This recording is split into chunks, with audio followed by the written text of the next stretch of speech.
Mga kaidol, nandito nga pala ako sa bahay ni Prando para mabisita natin ang kanyang anak kung ano po sistema at bakit po ganun ang nararamdaman.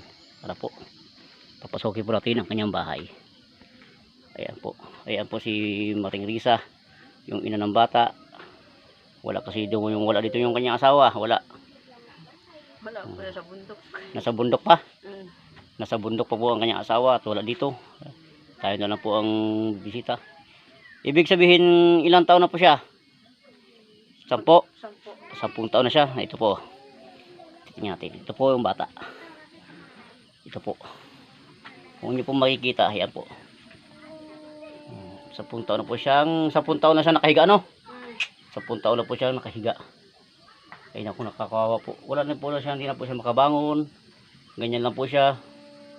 10 taon na po siya nakahiga, hindi po siya nakakaupo. Hindi na nakaupo, no? Hindi marunong magsalita. Hindi rin magsalita. Hindi makapagsubo. Hindi makapagsubo. Ganyan lang. Yan po mga idol, ang kanilang sistema, ang buhay nila. Sila po mga idol, mga idol ay nasa bukid.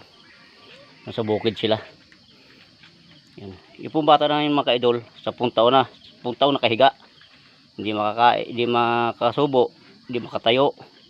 Kahiga lang talaga. Kaya po mga ka-idol, tulungan po natin sa mga tao pong malaki po ang puso dyan, ay tulungan po natin para naman po yung bata na yun, 10 taon na siya, gayon lang po, ganoon lang po mga ka-idol ang kanyang sitwasyon. 10 taon na po siyang gayon lang talaga mga ka-idol, 10 taon na siyang gayon. Kaya po kung ano po, dito po ako mga ka-idol para bumisita sa kanila, para po mapanood ninyo ang pamumuhay at sitwasyon ng bata. Ka-idol, nakakawa. Sige po ka-idol, sa sunod babalikan po natin para bisitahin po natin uli. Okay, salamat po.